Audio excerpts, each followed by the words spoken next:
إن الحمد لله نحمده ونستعينه ونستغفره ونعوذ بالله من شرور أنفسنا ومن سيئات أعمالنا من يهده الله فلا مضل له ومن يضلل فلا هادي له أشهد أن لا إله إلا الله وأشهد أن محمدا عبده ورسوله اللهم صل على محمد وعلى آل محمد أما بعد وقال الله تعالى في القرآن الكريم أعوذ بالله من الشيطان الرجيم بسم الله الرحمن الرحيم يا أيها الذين آمنوا اتقوا الله حق تقاته ولا تموتن إلا وأنتم مسلمون وقال الله تعالى إذا جاء أجلهم لا يستأخرون ساعة ولا يستقدمون وقال رسول الله صلى الله عليه وسلم إذا مات الإنسان انقطع عنه أمله إلا من ثلاثة إلا من صدقة جارية أو علم ينتفع به أو ولد صالح يدعو له صدق الله العظيم. Kaum muslimin jamaah Jumat rahimakumullah, pertama-tama marilah kita panjatkan puja dan puji syukur kita atas Allah Subhanahu wa taala yang masih memberikan kita nikmat iman, nikmat Islam, nikmat sehat, nikmat kesempatan sehingga kita melaksanakan dengan mudah kewajiban kita, yakni salat Jumat secara berjamaah. Salam dan salawat kita kirimkan kepada junjungan kita Nabi besar Muhammad sallallahu alaihi wasallam beserta para sahabat, keluarga dan pengikut beliau yang istiqamah di jalannya. Ingat sabda Nabi, "Man shalla alayya wahida sallallahu alaihi asyara." Siapa yang bersalawat kepada aku satu kali, kata Nabi, maka Allah akan bersalawat kepadanya sebanyak 10 kali. Allahumma salli ala Muhammad wa ala Muhammad. Tak lupa pula salat khatib saya berwasiat, marilah kita tingkatkan ketakwaan kita kepada Allah, yaitu menjalankan segala perintahnya dan menjauhi segala larangannya. Kaum muslimin jamaah Jumat rahimakumullah, Allah Subhanahu wa taala berfirman, kullu nafsin dha'iqatul maut. Semua yang bernyawa, setiap jiwa pasti akan mengalami, merasakan yang namanya al-maut atau mati. Kalau seorang dokter mengatakan memvonis seseorang karena penyakitnya usianya sisa sebulan atau usianya sisa setahun, maka yakin dan percayalah bahwa itu akan meleset. Kenapa? Karena dokter pun tidak tahu kapan dia akan mati. Namun ketika Allah mengatakan kullu nafsin dha'iqatul maut, setiap yang berjiwa, setiap nyawa pasti akan mati, maka ini vonis langsung dari Allah bahwa kita semua akan mati. Cepat atau lambat kita akan mati. Yang sehat akan mati, yang sakit akan mati, yang kaya akan mati, yang miskin pun akan mati. Tidak ada yang luput dari kematian.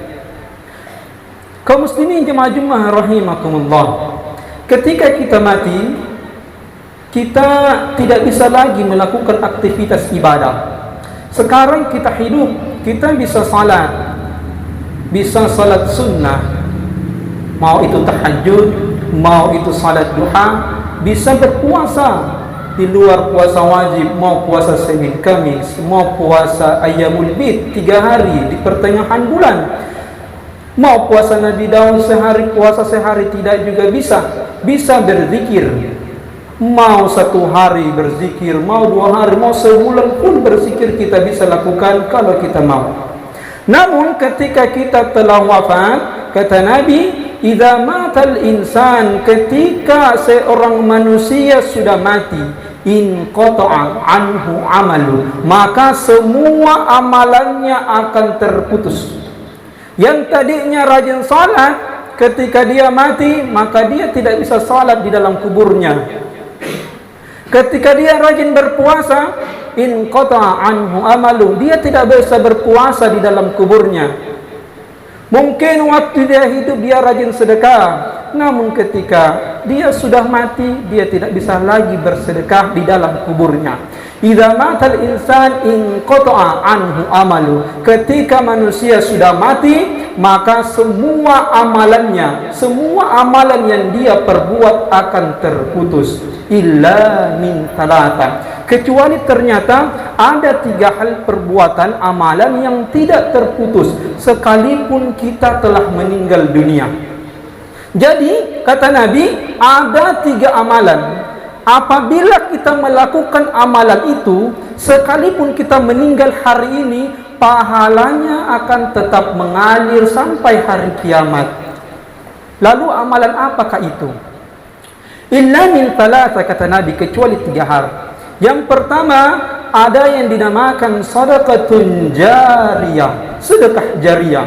Apa itu sedekah jariyah dan apa bedanya dengan sedekah biasa? Sedekah biasa adalah sedekah yang rasanya atau manfaatnya dirasakan saat ini juga oleh orang yang kita sedekahkan. Sedangkan kalau sedekah jariyah adalah sedekah yang manfaatnya tetap dirasakan sekalipun kita telah meninggal dunia. Sebagai contoh, kita sekarang lagi pembangunan masjid. Maka kita menyedekahkan, kita menyumbangkan harta kita 1.000 perak, 5.000 perak, 10.000, bahkan 1.000.000, bahkan berapapun ke masjid.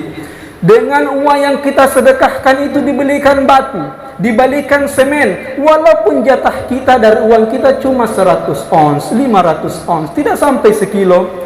Namun karena itu dijadikan masjid dan menjadi tempat ibadah, maka setiap orang yang sujud di sana, setiap orang yang beribadah di masjid itu, maka pahala kita tetap akan mengalir sampai hari kiamat walaupun kita tidak hidup lagi atau meninggal dunia. Sedekatun jariyah. Contoh lagi, bukan hanya membangun masjid, tapi membangun fasilitas yang dinikmati orang banyak. Misalnya tempat berteduh, toilet umum, jembatan, semua yang dinikmati oleh orang akan mengalir pahalanya walaupun kita telah meninggal dunia. Makanya kalau kita melihat amalan-amalan orang tua kita dulu di kampung, dan saat ini mungkin masih diamalkan oleh sebagian kecil dari kita karena kita tidak menyadarinya. Bagaimana orang tua kita dulu sering memberikan, menyumbangkan, mensedekahkan pakaian, baik itu baju, sarung, kepada orang-orang yang rajin ke masjid. Makanya para ustaz kita, para guru-guru kita dulu hampir tidak pernah membeli baju. Kenapa? Karena orang yang sedekahkan, sumbangkan untuk beliau pakai. Kenapa? Karena dia berharap pahala di situ. Setiap orang yang saleh pakai pakaian itu, baik itu bajunya, baik itu sarungnya, maka dia akan dapat pahala. Begitu juga orang-orang yang menyumbangkan Al-Quran di masjid, menyumbangkan karpet di masjid, sekalipun dia meninggal, maka dia akan mendapatkan manfaat pahalanya. Berapa banyak orang bersujud di masjid ini? Makanya kami sampaikan kepada para pengurus masjid, dimanapun Anda mendengar khutbah saya ini, bahwa ketika orang-orang menyumbang ke masjid, mau itu karpet, mau itu Al-Quran, nampakkan, berikan orang lain untuk memanfaatkan itu. Kenapa? Karena yang menyumbang sangat berharap dia akan mendapatkan pahala dari apa yang dia sumbangkan itu. Karena betapa banyak orang yang menyumbang, namun ternyata pengurusnya menyimpannya karena takut khawatir barang itu rusak. Padahal orang yang menyumbang sangat berharap itu dimanfaatkan supaya pahalanya mengalir terus meskipun dia telah meninggal dunia. Makanya dari sekarang cari cara bagaimana saya bisa bersedekah, sedekatun jariyah. Bahkan kalau kita punya uang, belilah Iqra, belilah Al-Quran sebanyak-banyaknya, sumbangkan kepada anak-anak mengaji. Bayangkan setiap anak yang mengaji, berapa huruf yang dia baca, kita dapat pahalanya yang mengalir terus sampai hari kiamat. Yang kedua kata Nabi, au ilmun yuntafa'u bi, ilmu yang bermanfaat. Ilmu yang bermanfaat bukan hanya diberikan oleh para guru, kita juga bisa memberikan manfaat kepada orang lain. Bukan hanya masalah ibadah, masalah fikih, masalah tutorial keduniaan pun bisa bermanfaat. Ilmu memasak, bagaimana orang memanfaatkan masakan menjadi enak. Ilmu membangun rumah, bagaimana konstruksinya bagus, kita akan mendapatkan juga pahala. Apalagi ilmu akhirat. Maka au ilmun yuntafa'u bi, ilmu yang bermanfaat, pahalanya tidak akan terputus-putus. Makanya betapa bahagianya para guru, para ustaz Kenapa? Karena setiap dia mengajarkan sesuatu, menjadikan orang itu paham, maka setiap orang yang paham dia akan dapatkan pahala. Orang yang paham mengajarkan lagi ke orang lain yang paham mengajarkan lagi ke orang lain, terus keturunan-keturunannya. Sekalipun dia tidak ada, maka pahalanya akan tetap terus mengalir. Kaum muslimin jamaah rahimakumullah. Makanya betapa banyak dai-dai kita, khatib-khatib kita, penceramah-penceramah kita, ustaz-ustaz kita itu tidak dibayar.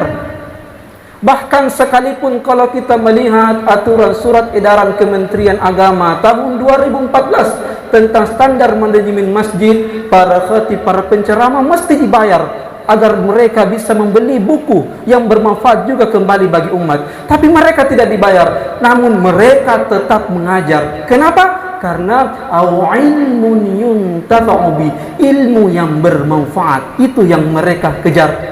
Bahkan pernah terjadi guru TK TPA. Taulah guru TK TPA dibayarkan kalau di kampung kita cuma 20.000 sebulan, 50.000 sebulan, tak sampai 100.000 sebulan. Ketika mereka ditanya, kenapa engkau mau jadi guru mengaji, mengajarkan alif ba ta ta untuk anak-anak kecil yang nakalnya minta ampun, tidak dibayar pula. Sedangkan seorang guru membutuhkan juga kehidupan perekonomian yang cukup, karena mereka juga punya keluarga. Apa kata mereka? Kata mereka, saya ingin menjadi orang yang pertama mengajarkan surah Al-Fatihah kepada anak-anak kecil ini. Saya ingin bukan orang tuanya yang mengajarkan surah Al-Fatihah. Saya ingin saya gurunya yang mengajarkan pertama kali surah Al-Fatihah kepadanya. Bayangkan kalau anak itu menghafal surah Al-Fatihah dari lisan saya. Setiap kali minimal solat subuh 2 kali dia baca, solat zuhur 4 kali dia baca, solat asar 4 kali, maghrib 3 kali, isya 4 kali. Itu baru solat wajibnya, belum solat sunnahnya. Belum ketika dia berdoa mengirimkan sesuatu mereka membacakan Al-Fatihah. Bayangkan betapa banyak pahalanya. Maka jangan sepelekan mengajarkan ilmu. Au ilmun yuntafa'u bi, ilmu yang bermanfaat. Makanya ketika kita punya media sosial, berhentilah menyebar, men-share hal-hal yang tidak bermanfaat, video-video yang tidak bermanfaat. Tulislah tulisan-tulisan yang bermanfaat untuk orang lain. Bahkan kalau kita pandai berdakwah, buatlah video-video, kirim video-video kita yang bermanfaat, yang dirasakan oleh umat Islam. Yang terakhir kata Nabi, sadaqatun jariyah, au ilmun yuntafa'u bi, au waladun salih yad'ula, anak-anak saleh yang mendoakan. Setiap doa kita pasti sampai kepada orang yang meninggal dunia. Tapi kita berbicara tentang amalan kita yang akan terputus ketika kita wafat. Sedangkan anak kita adalah amalan kita. Anak-anak kita tidak mungkin lahir kalau bukan karena perbuatan kita. Maka anak-anak kita adalah amalan kita. Maka kalau anak-anak kita menjadi saleh dan dia berdoa, inilah yang dikatakan kata Nabi, awwaladan saleh yad'ula, anak-anak yang saleh yang mendoakan orang tuanya. Makanya ada suatu riwayat, hadis riwayat At-Tirmidzi tentang orang-orang di akhirat kelak yang sangat dekat dengan Al-Quran. Dia akan memberikan mahkota kepada kedua orang tuanya. Karena apa? Disebabkan dia dekat dengan Al-Quran. Anak-anak yang kecil-kecilnya dekat dengan Al-Quran, dialah yang akan mempersembahkan mahkota untuk kedua orang tuanya. Maka dikatakan kepada orang tuanya, inilah dari anakmu mahkota. Orang tuanya berkata, karena apa? Karena dia dekat dengan Al-Quran. Bahkan bukan sampai di situ. Dalam riwayat dikatakan, ditambah lagi, sampai dikenakan jubah kebesaran, simbol bahwa dia dekat dengan Al-Quran. Pertanyaannya, ketika anak-anak tersebut, mereka semua sibuk mempersembahkan mahkota dan jubah untuk orang tuanya, di mana anak-anak kita? Barakallahu wa lakum fil Qur'anil Karim. Innal hamdalillah, assalatu wassalamu ala Rasulillah. Ya ayyuhalladzina amanu ittaqullaha wa kunu ma'as shadiqin. Amma ba'd. Allah Subhanahu wa ta'ala berfirman, "Idza jaa ajaluhum la yastakhiruna sa'ah wa la yastaqdimun." Kalau seseorang telah meninggal, la yastakhiruna sa'ah, enggak bisa kita berkata, "Ya Allah, tolong tunda sedikit." Wala yastaqdimun, tidak bisa juga kita katakan, "Ya Allah, tolong percepat saja, saya sudah capek hidup." Karena kenapa? Semua ada waktunya. Maka karena kita tidak tahu kapan kita meninggal dunia, maka siapkan 3 amalan tadi yang pahalanya tidak akan putus-putus sekalipun kita telah meninggal dunia. Dan semoga Allah menempatkan kita di surga firdausnya kelak. Amin ya rabbal alamin. Marilah kita berdoa. A'udzu billahi minasyaitonir rajim. Bismillahirrahmanirrahim. Alhamdulillahi rabbil alamin, hamdan yu'afi ni'amahu yukafi mazidan. Ya rabbana lakal hamdu kama yanbaghi li jalali wajhikal karim wa 'azimi sultanik. Allahumma salli ala Muhammad wa ala ali Muhammad. Rabbi ighfir lana wa liwalidayna warhamhuma kama rabbawna shighara. Rabbana la tuzigh qulubana ba'da idh hadaytana wa hab lana min ladunka rahmah innaka antal wahhab. Rabbi ighfir lil muslimina wal muslimat wal mu'minina wal mu'minat al ahya'i minhum wal amwat innaka antas sami'un qarib mujibu da'wat wa ya qadiyal hajat. Ya Allah, wafatkan kami semua dalam keadaan beriman, dalam keadaan Islam, dalam keadaan istiqamah beribadah, dalam keadaan tersenyum, dalam keadaan berwudu, dalam keadaan taubatan nasuha. Ya Allah, wafatkan kami dalam keadaan husnul khatimah. Allahumma inna nas'aluka bi husnil khatimah wa na'udzubika min su'il khatimah. Ya Allah, wafatkan kami syahid, syahidah, mujahid, mujahidah, wa imma ta'ala firashi, walaupun kami hanya mati di atas tempat tidur kami, tidak berperang di jalan-Mu ya Allah. Maka ya Allah, tolong bantu kami ketika malaikat maut datang menjemput kami. Tolong tuntun lidah kami, tolong tuntun lisan kami untuk mengucapkan La ilaha illallah, La ilaha illallah, La ilaha illallah, Muhammadur Rasulullah sallallahu alaihi wasallam. Rabbana atina fid dunya hasanah wa fil akhirati hasanah wa qina adzaban nar. Subhana rabbika rabbil izzati amma yasifun wa salamun alal mursalin walhamdulillahi rabbil alamin. Qimis salat.